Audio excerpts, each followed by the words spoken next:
President, Executive Board of Wageningen University, fellow panelist Professor Edward, partner in this event, and all participants who have found it worthwhile to attend this event.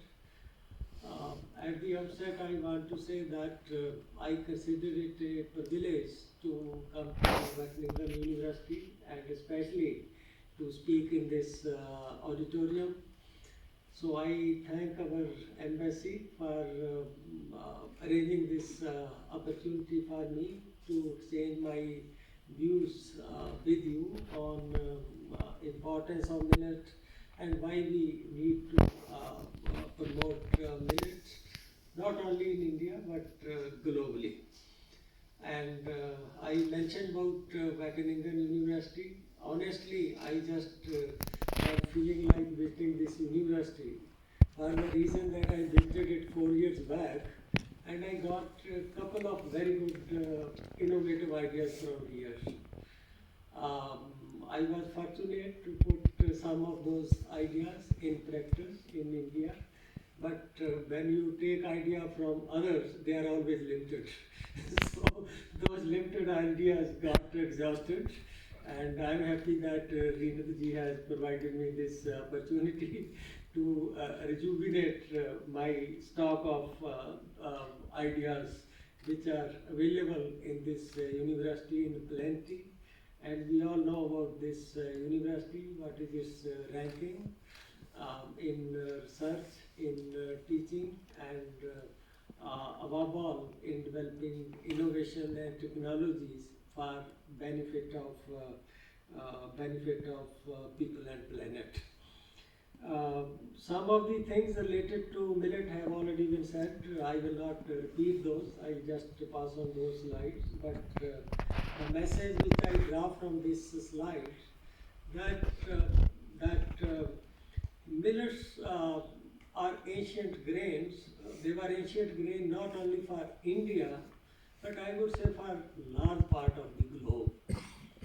There is adequate evidence available, recorded evidence available, even from other studies. Some of the studies in China, fossil studies, they also came with this kind of conclusion that in ancient time, millets were common food even in China. So something which was common in India and China, you can say that already more than 1/3 population was consuming this millet, but there is also evidence that it was equally popular in East Asia, Africa. It was very, very common, but I also found that in UN there is a recognition of this fact that grains were popular, the millets were popular even in Europe. Then I checked from the literature that but millet could be grown in climate of Europe. You probably can't grow pearl millet and finger millet and most of the millets. But I found that proso millet was common in Europe. So it was it's not that millets have suddenly come from the air. I would only say that it is a fresh discovery of millets, which were already very important part of life. Friend, this slide I kept intentionally that all these number has been shown. What does millet include? Millets in general, each millet has some superior quality. But if we want millet to be superior than wheat and rice in all respects, then that superiority doesn't come from millet. That superiority comes when millets are used in combination. When we consume many of the millets, this fact must be kept in mind. I will show you one table also where you will find that no doubt rice is inferior to any millet in all respects. But as far as wheat is concerned, it competes with many millet in some of the nutrition. But you will find that there is some millet in the category of major and minor millet which is superior to wheat and rice. But not that every millet is superior to wheat in every respect. That is not the situation. So that's why we never talk about International Year of Millet. It is International Year of Millets. That S should not be forgotten. Then again, if millets were so precious, it is important to know that why they lost their importance, why people started ignoring these millets. As you all know, that power of technology is so great, many a time human beings don't realize what is the power of technology. Same play happened in case of cereals, that when we got green revolution in late 60s, and that green revolution initially brought very superior technology in case of wheat, followed by rice, and later in case of maize. So because of that, these are the global number which you can see that after between 61 and after 1970, or you can say late 60, depending upon what year we just take, there is an increase in productivity of rice, wheat, and maize by 122%. But increase in productivity of millets and sorghum was only around 32 to 34%. So in case of non-millets or other cereal, which are called sometimes rice and wheat as fine cereal, the increase in productivity was 4 times, almost 4 times compared to what was increase in productivity. And that happened because of technological change, that dwarf high yielding varieties responsive to fertilizer, they just became available. So because of this high yield of rice and wheat, they became profitable. And millets suffered in 2 ways. One is that their yield showed very small increase, and secondly, because they turned out to be much less profitable, the area shift started from millet either toward these crop or toward other kind of crops. So then you find that again in the last 50 years, area globally under millets declined by 30%. Sorghum is also millet. I kept it separate, but sorghum is also used as largely as a feed crop and also as an energy crop. So that it does not distort the comparison, I just present separate figures. Whereas in case of other cereal, you find there was increase in area of 14%. So these two development led to decline, very sharp decline in per capita production of millets, and their share in the total output also declined. And we can consume only what is produced, except adjusting for inventory year to year. You cannot consume more than what is produced. So the net result is that per capita consumption of millet declined considerably. So one is this technological factor of green revolution, and second is cultural bias, which probably Professor Edward will explain better, that there was a cultural bias against millets. Rice and wheat were called superior cereal, and others were called coarse cereals, inferior cereals. So that was the kind of value attached to the cereal, that rice and wheat as if they are very superior and others are inferior. And if you look at food intervention, subsidized distribution of food by any government, you will just find that invariably it is rice and wheat. In Mexico it is corn also, but probably never in India recently we included in PDS, public distribution system. So millets were not included even in that intervention. So since India is the largest producer and consumer of millet, it is important to look at how the decline happened in case of India. Very sharp decline happened in all respects, and that technological discrimination against millet. We in India use these terms that millets are orphan crop. Because technology was not available in millets, farmer didn't want to invest in millets. because farmer didn't want to invest in millet and easy option for raising food production were available to government, millets were neglected in policy also. And finally, market didn't value millets. If you look at relative prices of millets, they were not only lower, till recently they relatively declined compared to price of rice and wheat.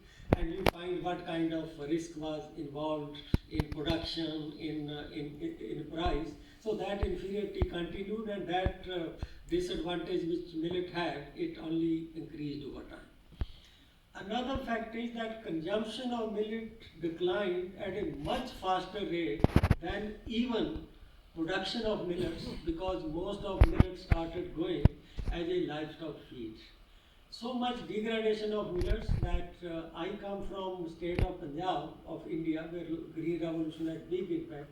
But I come from that part which is bordering mountain state of Himachal Pradesh, where pearl millet was a common crop in Kharif season, and in my village more than 50% area in Kharif crop in summer was put under pearl millet and sorghum. They decayed to such an extent that by mid 70s, people were just growing these two crops as a dry fodder for livestock. They were not threshing it. Whatever that panicle, they will just throw it on the road. The vehicle will come and move, motorcycle will come. So in the evening, whatever grain were there on the road, people will pick it. That was the kind of degradation which happened in case of millets. So because of that, you just find that per capita intake in India declined in 30 years from 25 kg to 6 kg in 11-12, and in fact 22 figure shows still much less per capita intake. And another incidence is that 1/4 family used to spend more than 1% of food expenditure on millet in 83, and those families proportion reduced to 16.2%. Many of you who come from know about Indian diets, in winter 3 months up to 75, mid 70, when rice and wheat made big inroads, for 3 months the staple food used to be pearl millet and corn, not wheat or rice. So that was the situation. Anyway, so we have seen that over time intake of millet declined. But if you look at other food, you find that there is a big increase. This is India data. That there is a big increase in per capita production and also intake of fruit, vegetable, milk, egg, and meat. But what is disturbing is that despite per capita production and per capita intake of total food in India and at global level, you feel that that kind of improvement is not visible in nutrition and health outcome. In fact, in India in last 20 years, per capita intake of food has increased by 50%. India was just producing 1.2 kg food at the time of turn of century, which has increased to 1.9 kg per person per day in the latest figure, that is the figure for 21-22. So if there is 50% increase in per capita food production, adjusted for export, there is an increase of 48% in per capita aggregate food production. That should result in improvement, considerable improvement in nutrition. But did it happen?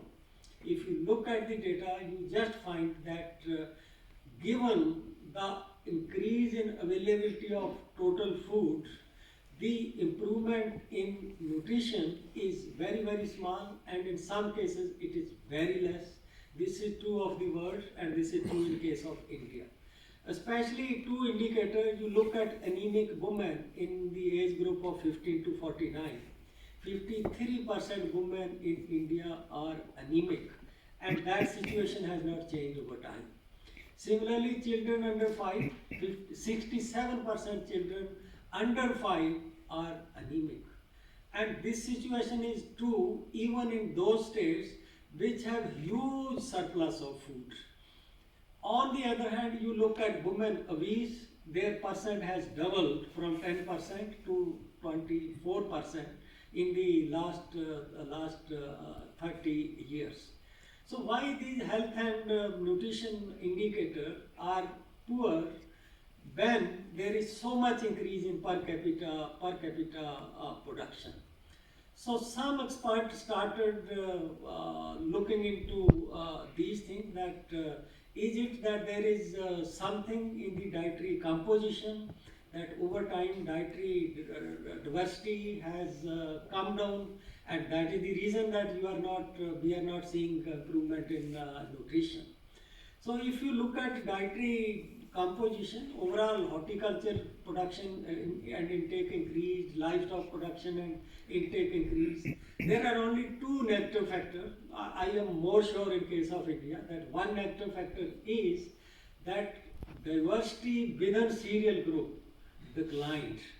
Share of rice and wheat in total cereal increased considerably, and cereal are the main supplier of energy, protein and major nutrient in case of Indian diet. The second negative thing is that if we look at share of potato in the total vegetable intake in India, that has also doubled in last 30 years. The share of potato has doubled.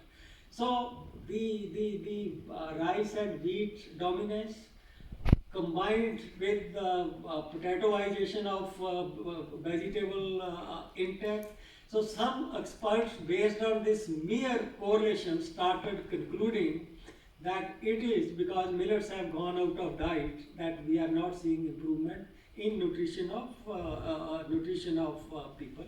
But then I looked into literature and I got a study from one researcher, Jonah, who was working in ICRISAT, which is a CG center in Hyderabad. Now she is with IRI, New Zealand citizen. So she sent me a list of hundreds of articles by nutrition experts, by medical experts, which shows health benefit and nutrition benefit of millets over rice and wheat. So this is the background that nutrition, there is anecdotal evidence, there is a medical evidence, scientific evidence that there are benefits of having millets. Millets don't have any gluten problem, they have lot of fiber and many other kind of benefits. So you just find that over time things change. It looks like wheel has turned full cycle in case of millets. So you just find that now most of the country don't have this shortage of cereal, rather they are moving toward this surplus of cereal. But tragedy with cereal is, you can look at Indian data, Pakistani data, South Asia data I have seen, that despite surplus of cereal, per capita intake of cereal is declining. People don't have preference to consume more cereals. If that is the case, how you can improve the nutrition? The only way is that either we increase nutrition content of rice and wheat, which people are say consuming and only slightly reducing, or we give them substitute cereal which are rich in nutrient, and that substitute cereals are only I would say millets. So there were other factors also, that frustration with fine cereal, desire to revert back to heritage food, connect of cereal with the culture, and so many other factors which Madam Sandhu mentioned, and our Prime Minister also mentioned, that today humanity face three major problems. One is health problem, second is sustainability problem, and third is climate change problem. On all these three counts, millets are far superior compared to any other crop. So it looks like that time for millet has come. So this is the data which I have taken from a book published by our National Institute of Nutrition. So you can see, especially compared to rice, what is the difference in the nutrient of millets. In some cases, the millet contains 10 times the nutrient which are available in case of rice. In case of wheat, it competes closely with some of the millets, but as I mentioned in the beginning, that still you find that in the class of millet, there is a millet which is superior to wheat, whatever nutrition aspect of wheat you just select. So, in the turn of century in India, it was civil society organization, some other independent expert who started talking about millet, who started seeking promotion of millets, but government owned it in 2012. After that, large number of steps have been taken. But now, thing is that, as our Prime Minister mentioned, that it is culture of India. We always quote Lord Krishna, that Vasudevam Kutumbam, that Lord Krishna said, it is not only you Indian who are my family, entire universe is my family. So we feel that the benefit of millet should not remain restricted to India and Indian. It must be spread, it must go global if these are the merits, and also the challenge concerning humanities, climate change, sustainability, pressure on water. So because of these things, we are promoting millets. And it is not that recipe of millets are not there. Millets can be consumed in any forum, simple food, bakery product, whatever. So these are some of the lot of private processors. They have come into millets, and I found even in case of other countries also. This is just one product I picked, but I have pictures for many other products, whether it is Australia, Germany, France. You just find that interest in millet is growing, and there are recipes for millets. So how to popularize millet? This is a big question, that given and accepting that millets are superior, how we popularize millets? One is of course awareness. I consider it as much easier compared to making more millets available to people. So that is a big challenge, that if we increase only awareness, but we do not increase production of millets, then it will only amount to redistribution of millets among the existing consumers. So he who can pay better, millet will go. Just like as I think probably it was quinoa, that a South American country which was producing it hardly get to consume it. Most of it is going to USA because rich consumers are there. So we don't want that kind of thing to happen in millets. And it is here that the importance of collaboration with international center of excellence like Wageningen and India's center of excellence in millet is very, very important. That if we want humanity and planet to take benefit of millets, we must bring breakthrough in productivity of millets.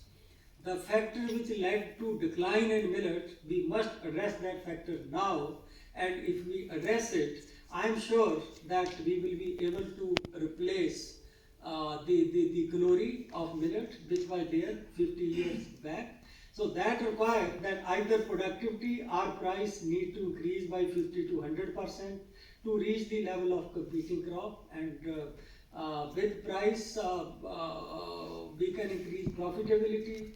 Some area will move toward millets, but real benefit will come when both markets start valuing millets, and it is also possible to get more grain per unit of area. That is very, very important. So yield and productivity is very, very important, and if we succeed in that, I would say that that is a very important necessary and sufficient condition.